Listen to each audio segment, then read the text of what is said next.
সংযুক্ত আরব আমিরাতে কোটা সংস্কার আন্দোলন ইস্যুতে বিক্ষোভ করে কারাদণ্ডপ্রাপ্ত বাংলাদেশিদের শাস্তি মওকুফ করেছেন দেশটির প্রেসিডেন্ট শেখ মোহাম্মদ বিন জায়েদ আল নাহিয়ান।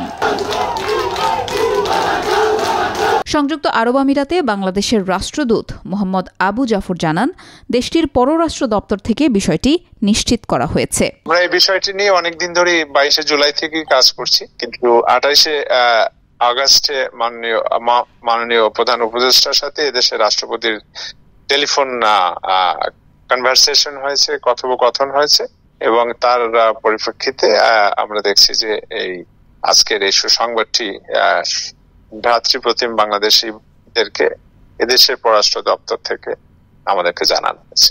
আইনজীবী ওলোরা আফরিন জানিয়েছেন, কারাগার থেকে মুক্ত হওয়ার পর তাদেরকে বাংলাদেশে ফিরে যেতে হবে। অলরেডি তো দুইটা ক্যাটাগরিতে ছিল, যারা অলরেডি সেন্টেন্সড এবং কিছু আন্ডার ইনভেস্টিগেশন। তো যাদের অলরেডি সাজা হয়ে গিয়েছিল সেগুলো আল্লাহর অশেষ মেহেরবানি যেগুলো পার্ডন হয়েছে, আর যেগুলো আন্ডার ইনভেস্টিগেশন এগুলো আর মামলা হবে না। এগুলা তারা পর্যায়ক্রমে কিছু প্রসিডিউরস আছে সেগুলো ফলো করলে আশা রাখি 1.5 থেকে 2 মাসের মধ্যে, এটা হচ্ছে ম্যাক্সিমাম, এর আগেও বা পর্যায়ক্রমে সবাই ইনশাআল্লাহ বের হয়ে যাবে। বের হয়ে they will be all deported to Bangladesh. সাজাপ্রাপ্ত এই বাংলাদেশিরা আমিরাতে ফের কাজের সুযোগ পাবেন কিনা এমন প্রশ্নে আইনজীবী ওলোরা জানান, এটা নির্ভর করবে আমিরাতের আইনের উপরে এবং বাংলাদেশের সাথে কূটনৈতিক সম্পর্কের ভিত্তিতে। এখনো ভিসা বন্ধ আছে বা এদের ডিপোর্টেশনের পরে নতুন কোনো নিয়ম আসে কিনা, এটা আসলে এই দেশের গভর্নমেন্টের উপর অনেক কিছু নির্ভর করবে, প্লাস আমাদেরও বাংলাদেশ থেকে ডিপ্লোম্যাটিক রিলেশন। সো সবকিছু মিলিয়ে এটা আসলে অ্যাডভান্স কিছুই বলা যাচ্ছে না। এটা আগে একটা প্রসেস শেষ হলে তারপর হয়তো পরবর্তীটা নির্দেশনা অনুযায়ী আপনাকে বলতে পারবো। এদের 57 জনের বিষয়ে আমরা কথা বলেছি ইউএই বাংলাদেশ অ্যাম্বাসেডরের সাথে। উনি বলেছেন যে তারা ইউএইতে এখন ছুটি চলছে, ওনারা ওদের সংশ্লিষ্ট যারা সংস্থা আছে বা মিনিস্ট্রি আছে তাদের সাথে কথা বলছেন। তো এদের বিষয় কি হবে এটার উপরে পরবর্তীতে জানাবেন। সম্ভবত হয়তো বা ওনারা ফিরে আসবেন বাংলাদেশে।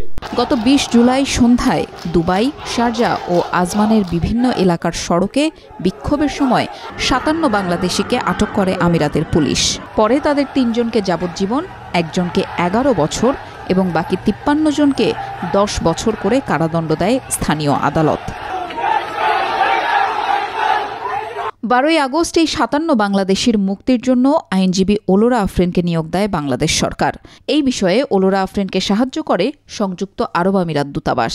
এর আগে ফাউন্ডেশন ফর ল অ্যান্ড ডেভেলপমেন্টের পক্ষ থেকে জানানো হয়, কারাদণ্ডপ্রাপ্ত 57 বাংলাদেশি শ্রমিককে আইনি সহায়তা দিচ্ছে তারা। মূলত আরব আমিরাতে অননুমোদিত বিক্ষোভ নিষিদ্ধ। দেশটির দণ্ডবিধিতে বিদেশি রাষ্ট্রের বিরুদ্ধে আপত্তিকর বক্তব্য বা তাদের সঙ্গে সম্পর্ক বিপন্ন করাকেও অপরাধ হিসেবে গণ্য করা হয়।